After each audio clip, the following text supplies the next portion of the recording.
Yun, may dugo siya. Okay, tapos sa tag-count sa atong collected ng mga broad-breasted na eggs, gikan sa ato ang broad-breasted na mga hens. So, kung pila ang fertile and not fertile.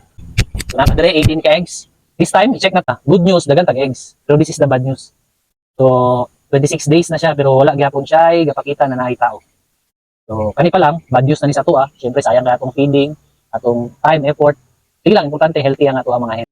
Okay, continue tayo. Nag-take sa atong video regarding sa ato ang mga broad-breasted eggs. So, nakadere na una, na 5 ka eggs. So, 1, 2, 3, 4, 5. No? Nakadere na not fertile na eggs.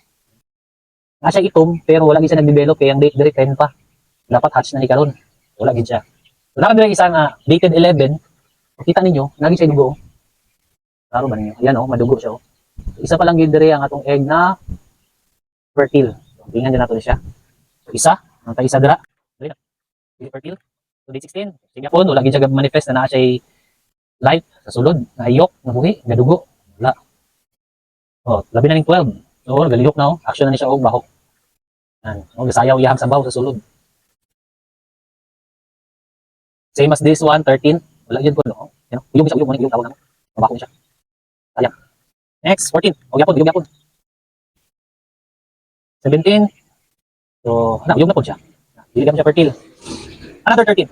The best, So, 13 ni siya. Uyog na po siya. Dili yapon siya fertile. Another 13. The best, So, 13 ni siya. Pero, kita ninyo, good news, na siya life sa sulod. No? Na siya life sa sulod, Gusto nga na, dahil, na siya life sa sulod, may dugo. Yun, may dugo siya.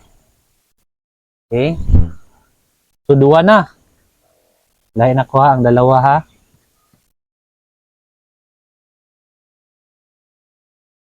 Uyog na po. Wala na po, 20. So, 20 pa man siya. Napa ni siya chance. So, lahi lang nato siya. Bisang ka 21. Nag-uyog na ning 21, So, sige lang. Keep lang nato. Basing may chance pa. 27. Kini, bago pa ni siya. 25th. Bago gyapon. And, syempre, yung kanina. 30. Yun yung pinaka-the-best, si 27, Dako kayo si 27. Pagulo na ito na, kay si 27.